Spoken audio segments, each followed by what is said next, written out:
The sky remained silent in 1903, and humanity's wings were stillborn. On a windswept North Carolina dune, Orville Wright's broken femur festered in the sand, his shattered biplane a tangle of linen and regret. The newspapers called it a curiosity. Kings dismissed it as folly. But in the decade that followed, as nations sharpened their bayonets and empires stockpiled coal, that failure festered too. Without flight to elevate ambition, war grew heavy, anchored, hungry. By 1914, the earth itself groaned under the weight of human ingenuity. Diesel engines the size of townhouses churned inside armored crawlers, their Art Deco hulls plated with steel and hubris. These land dreadnoughts, Eisenkron to the Germans, Colossus to the French, dragged themselves across continents, trenching the soil into suppurating scars. Their cannons vomited shells that turned villages into craters. Their smokestacks belched poison that rotted the heavens gray. Soldiers died drowning in mud, their bodies fertilizer for a war that fed only itself. Yet in the shadows, blueprints whispered of rebellion. Engineers who once sketched flying machines now smuggled schematics in coffin lids. Aviators grounded by pragmatism dreamt of thermals and updrafts, their fingers twitching at the sound of wind. The front lines trembled with a question none dared voice aloud. What if the sky was not a ceiling, but a door? But doors swing both ways. Some secrets are too volatile to bury. Some weapons, once unleashed, refuse to fall gently back to earth. And the silence above would not last forever. Chapter 1. The Eisenkron fleet groaned under the weight of its own ambition. Steel behemoths, their hulls riveted with brass filigree and crowned with exhaust stacks that belched black plumes into the ashen sky, crawled across the French countryside like mechanized cathedrals. The war had stripped the earth to bone, charred tree stumps, craters pooled with oily water, a horizon sown with barbed wire. Inside the belly of the Votan's hammer, the dreadnought's engine core pulsed with a rhythmic, infernal heat. Gears the size of wagon wheels turned behind iron grates, and Isolde Brandt wiped sweat from her brow with a grease-stained sleeve, her fingers trembling as she adjusted the pressure valve. The air tasted of sulfur and burnt oil. She had memorized the schematics weeks ago. Her brother's face flickered in her mind whenever she closed her eyes. Carl, grinning as he sketched the dreadnought's original designs on scrap paper, his hands steady, his voice bright with pride. Imagine it, Isolde, a machine to end all wars. But the war had not ended. It had swallowed him instead, his body incinerated when an early prototype's boiler ruptured. Now she stood in the shadow of his creation, a traitor in uniform, loosening bolts along the coolant line with a wrench that felt heavier with every turn. A klaxon blared, red emergency lights covered the engine room in a hellish glow. Isolde froze, her breath shallow. Footsteps echoed on the gangway above, voices barking in German. They know. She shoved the wrench into her tool belt, fingers brushing the folded blueprints hidden beneath the leather, crisp parchment inked with the future. The Skylark, a biplane so light, so agile it could dance between artillery fire, a way to rise above the mud and the murder. She fled through a service hatch, the metal burning her palms. The dreadnought's innards twisted around her, pipes bleeding steam, pistons slamming like angry gods. She climbed a ladder, heart hammering, and emerged onto the armored dorsal deck. Wind screamed across the platform, tearing at her cropped hair. Below, the battlefield stretched, a tapestry of trenches, shell smoke, and the glint of bayonets. The German lines lay to the east, their banners flapping in the toxic breeze. The west was a gamble, a myth. Freedom! A bullet sparked off the deck plating. Isolde dropped to her knees, scrambling behind a ventilation shaft. Two soldiers in field gray coats advanced, rifles raised. She fumbled for the flare gun at her hip. Carl had given it to her on her 18th birthday. For emergencies, he had said, laughing. She aimed, fired. The flare arced, a comet of magnesium white, and the soldiers flinched. She ran. Leif von Adler observed the defector through his binoculars, his horse restless beneath him. The woman, a mechanic from her insignia, leaped from the dreadnought's deck into a supply gondola suspended over no man's land. She moved with the desperation of prey, but her hands were steady as she severed the gondola's ropes with a wire cutter. It crashed into the mud 30 meters below, and she rolled clear, vanishing into a communication trench. He nudged his mount forward. The beast, a black Hanoverian with eyes as cold as its riders, picked its way around craters. Leif's gloved hand rested on the holstered Luger at his side. Defectors were common now. The war had a way of sanding men down to their cores, revealing rot or resolve. This one, though, she had stolen something. Intel, perhaps, or worse. He dismounted at the trench mouth. The walls oozed with stagnant water, the duckboards slick. Rats skittered from his boots. He followed the scuff marks in the mud, the occasional smudge of oil from a mechanic's gloves. The air thickened with the stench of chlorine and decay. Ahead, a shadow shifted. "Halt!" She spun, raising a spanner like a club. Her face was smeared with soot, her eyes sharp. Not fear, calculation. "You are out of uniform, Freulein," Leif said, his voice flat, "and in possession of classified materials. Surrender them. You will not ask again." She lunged, not at him, at the trench wall. Her boot kicked a rusted lever, and a sandbag counterweight collapsed, burying the passage behind her in a cascade of dirt. Leif cursed, drawing his pistol, but she was already gone, a flicker of gray in the labyrinth. Isolde pressed her back against a collapsed dugout, her lungs raw. The blueprints crackled against her ribs. She had to reach the river. The French spies had promised a boat, a passage west. But the trenches were a hive, German and Allied tunnels colliding in a honeycomb of ambushes and traps. She crawled over a corpse in a tattered greatcoat, its flesh bloated with gas. The sky above flickered with artillery fire. A hand clamped over her mouth. She bit down, tasted leather, and drove her elbow backward. The man grunted but did not release her. "You are predictable," Leif muttered, dragging her into a supply niche. His breath was warm against her ear. "The river is blockaded. You will die there." She stomped on his instep. He cursed, loosening his grip, and she twisted free, slamming her forehead into his nose.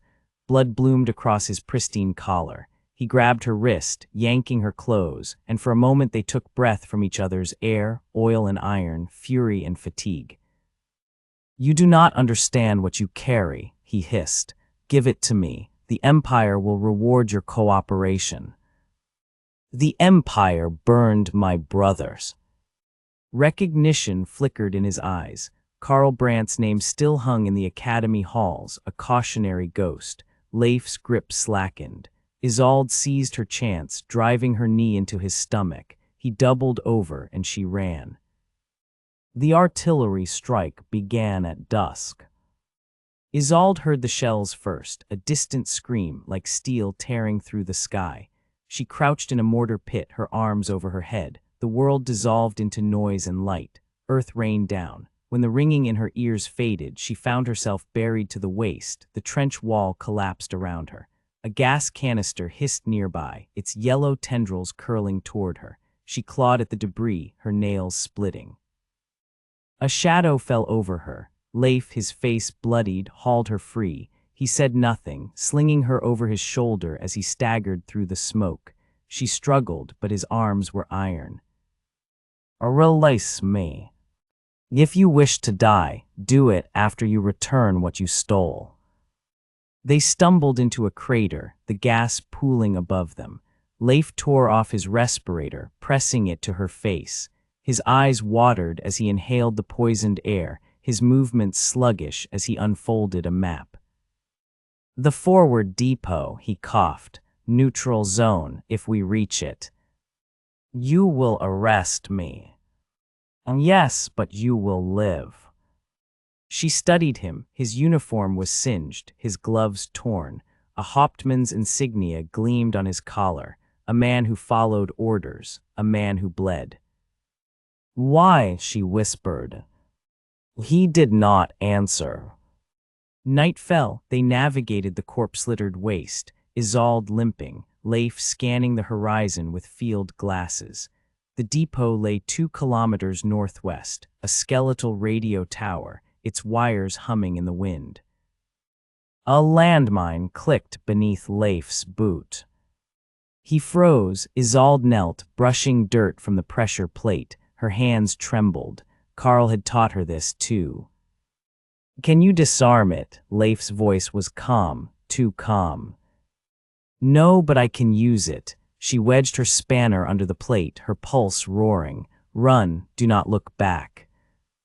They ran. The explosion tore the night open, a fireball illuminating the wasteland. Shrapnel whistled past. Isolde fell, her ears ringing. Leif hauled her up, his lips moving soundlessly. Ahead, the depot lights flickered. Inside the radio hut, they collapsed. Isolde's hands shook as she lit a lantern. Leif slumped against the wall, his chest heaving. Blood seeped through his shirt. "You are hurt," she said. "Below this garage." She unbuttoned his tunic. The bullet graze was shallow but jagged. Her fingers probed the wound, clinical, detached. He flinched. "Why did you save me?" she asked. "A duty." "Liars." He caught her wrist. His touch was fever-hot. "What you stole, the biplane. It will not end the war. Men will only find higher ways to kill. More higher ways to rise above." Silence stretched. Outside, the wind howled. "We rest here," he said at last. "At dawn, I take you to command." "At dawn," she agreed, her hand drifting to the blueprints. She waited until his breathing deepened. Then she slipped into the night, the Skylark's promise folded against her heart. Chapter 2. The cathedral rose from the fog like a ribcage picked clean by vultures. Its spires, once celestial, now bristled with radio antennae and flak guns. Stained glass saints gazed down in shattered judgment as Isolde staggered through the nave, her boots crunching on shards of cobalt and crimson. The air reeked of solder and incense, an unholy marriage of sanctity and industry. French voices echoed in the vaulted shadows, their words sharp as bayonets. Leif followed close behind, his breath ragged, his uniform streaked with ash and blood. The bullet graze on his ribs burned, a reminder of her debt. She had not asked him to shield her from the German scouts. She had not asked for anything but silence. Yet here he was, a wolf in a confessional, his eyes tracking the resistance fighters who emerged from the gloom with rifles leveled. A man stepped forward, his face half obscured by a pilot's goggles. Captain Etienne Moreau. His coat was patched with leather and arrogance, a cigarette dangling from lips chapped by wind and cynicism. He studied Leif's insignia, then spat. "The Prussian hawk in God's house, how poetic." Isolde raised her hands, the Skylark blueprints clutched like a prayer book. "He is with me. We need your workshop." Moreau's laugh echoed off the stone. "You need a bullet, but your machine intrigues me." He gestured to the transept, where copper wires coiled around pillars like serpents.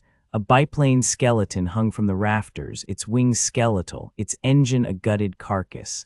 "Finish it, prove it flies, then we discuss his worth." Leif's jaw tightened. "You would trust a defector." "I trust no one, but I despise dreadnoughts more." The workshop hummed with tension. Isolde worked by lamplight, her fingers dancing over the biplane's fuselage. She had named it Skylark in her mind, though the resistance called it Eloiso Phantom, the ghost bird. Leif stood at a distance, decoding German patrol logs salvaged from a downed courier pigeon. His presence was a thorn unavoidable, its edges sharpened by the memory of his hands dragging her from the gas. He approached at dusk, his shadow long across the workbench. "The Empire's scouts will circle back by morning. If you need parts, tell me now." She did not look up. Steel tubing, 3 meters, and aileron fabric. "You will have them." "How the depot is guarded." "You are not the only one who understands machines." He left without elaboration, his boots echoing on the crypt stairs. She found him hours later in the catacombs, bent over a gutted motorcycle. His sleeves were rolled to the elbows, revealing scars that mapped old loyalties. He had rewired the ignition coil, siphoned fuel from a rusted generator. The engine snarled to life, its growl muted by stone. "You learned this in the academy," she asked. "In the trenches, necessity is a thorough teacher." He stood, wiping grease on his thighs. "Come, the moon favors thieves."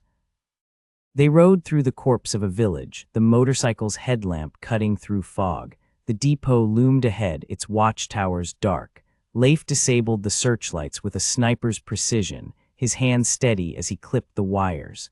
Isolde scavenged tubing from a bombed-out hangar, her pulse a drumbeat in her ears. When the patrol jeep rounded the corner, he silenced the driver with a knife to the throat. No words passed between them, none were needed. Trust was a thread, frayed but unbroken. Leif deciphered the Empire's cipher codes, their supply routes laid bare on yellowed maps. Isolde sketched adjustments to the Skylark's wings, her charcoal smudging the margins with equations. They worked in shifts, the cathedral's bells stripped for scrap, time marked only by the rasp of files and the hiss of welding torches. He watched her when she slept, curled in a pew, her tool belt still buckled, her face softened by exhaustion. She dreamed of Carl, flames licking his sleeves, his voice a wet rattle. "You could have stopped me." She woke screaming. Leif stood in the doorway, a silhouette against the dawn. "You are safe," he said. "No one is safe." He left a tin of black tea by her bench, stolen like everything else. The raid came at midnight. Isolde was tightening the Skylark's engine mounts when the first explosion rocked the nave. Moreau shouted orders, his men scrambling to man the flak guns. German scouts poured through the rose window, their boots crunching on stained glass. Leif grabbed her arm, shoving her toward the crypt. "The fuel reserves, they will target them. The Skylark is not ready. It will never be ready if you die here." They ran, a bullet tore through his shoulder before he reached the stairs. He fell against the altar, blood seeping through his coat.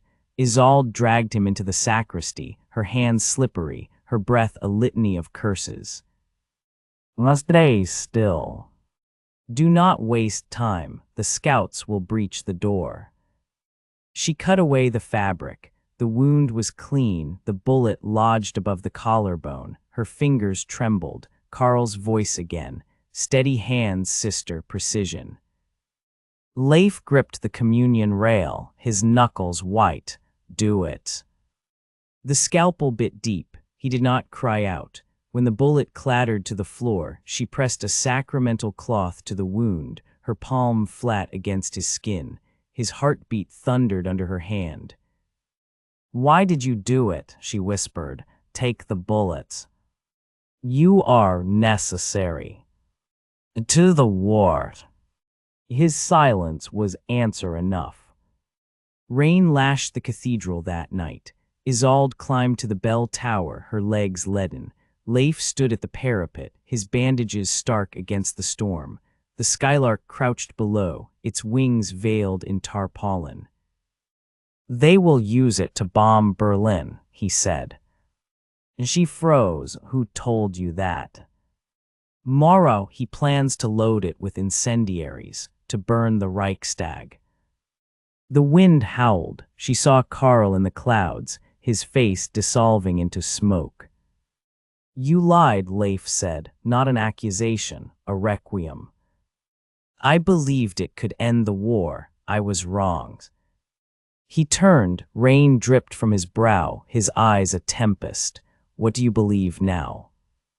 She stepped closer. The storm drowned her words, but her hands found his, their calluses mirror images. Duty and desire coiled like wire. The kiss was a spark in the downpour, brief, brutal, a surrender. He pulled away first. "This changes nothing." Everything, she said. By dawn, the Skylark was airborne. Isolde had worked through the night, her fingers numb, her mind aflame.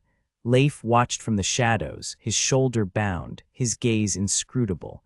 Moreau's men rolled the biplane onto the overgrown lawn, its engine coughing to life. She climbed into the cockpit, the leather seat still warm from the sun. Leif stood at the wing, his hand resting on the fuselage. "You do not have to do this," he said. "Yes, I do." The propeller whirled. The Skylark trembled, then leapt into the sky. She banked over the trenches, the wind screaming through the struts. Below, the dreadnoughts crawled, oblivious. A single shot rang out. Flak burst to the east. She dove, her heart a piston, and for one breathless moment she was free. Then the engines sputtered. Fuel lines clogged. Sabotage. Moreau's betrayal, cold as the stratosphere.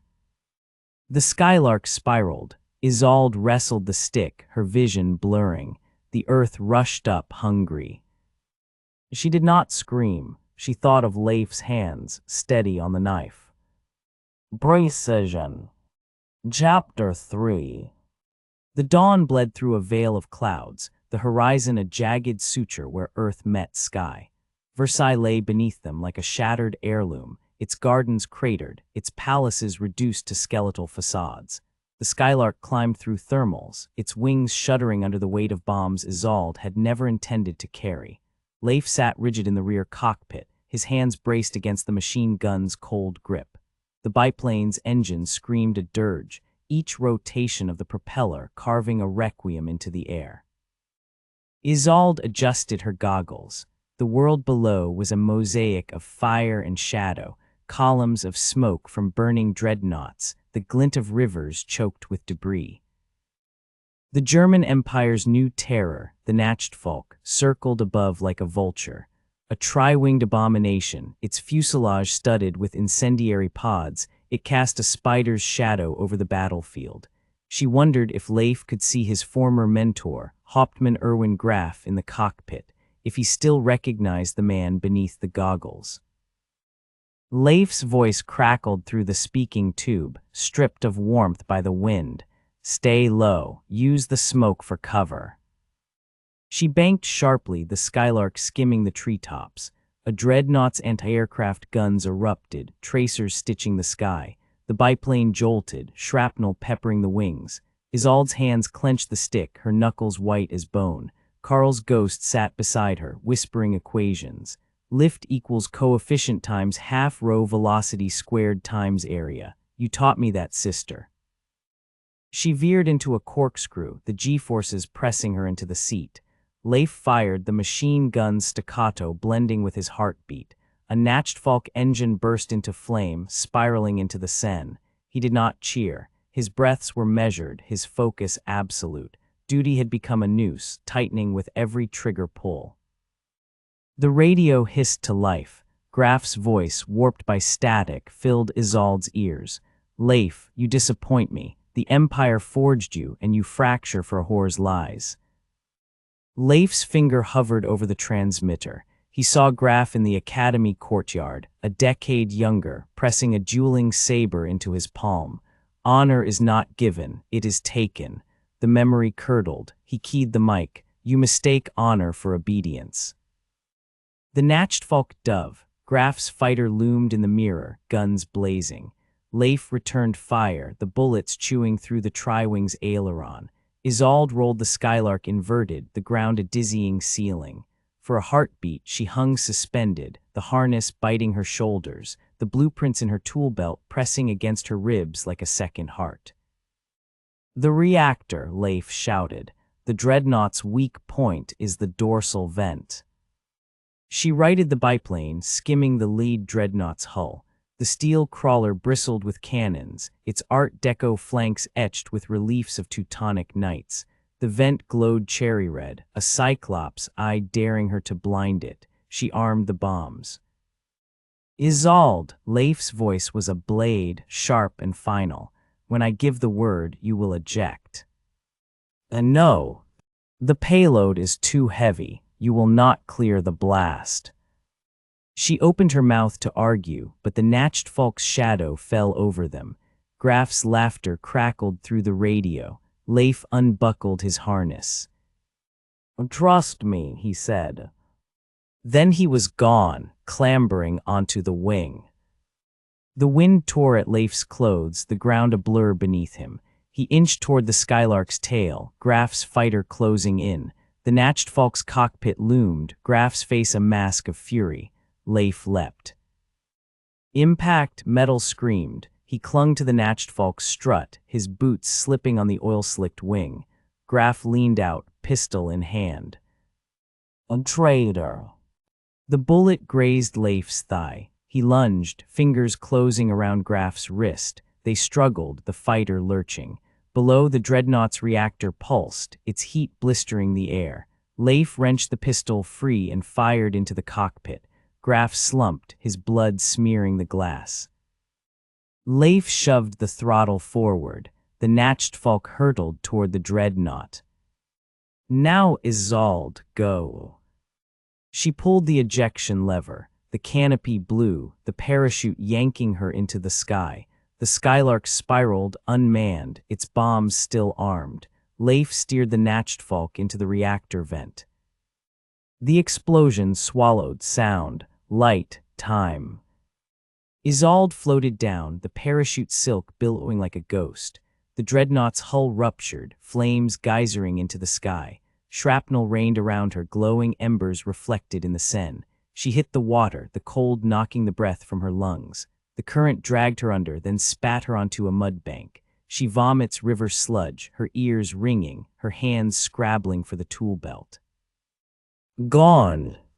The blueprints, the Skylark's promise. All that remained was Leif's Luger, strapped to her thigh. She crawled toward the wreckage, her vision swimming. A figure emerged from the smoke, limping, his coat ablaze. Leif collapsed at her side. His face was a ruin of burns, his left eye sealed shut. He pressed the blueprints into her hands, singed but intact. "Publish them," he gasped. "Every nation, let them see the cost." She cradled his head. "Do not die, do not you dare." His smile was a crack in stone. Duty is done. His breath stilled. The war fell silent.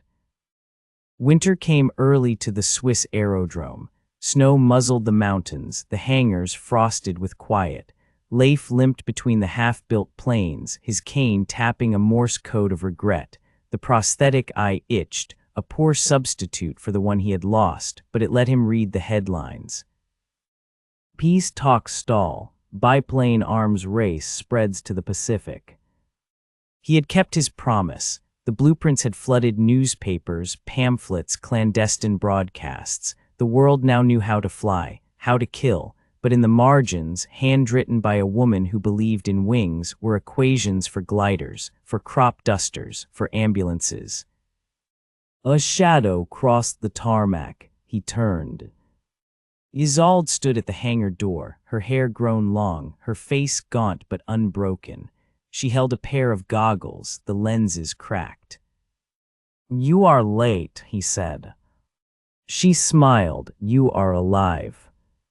They did not speak of the war. They did not need to. She showed him the new biplane, a two-seater, its wings painted the gray of dawn.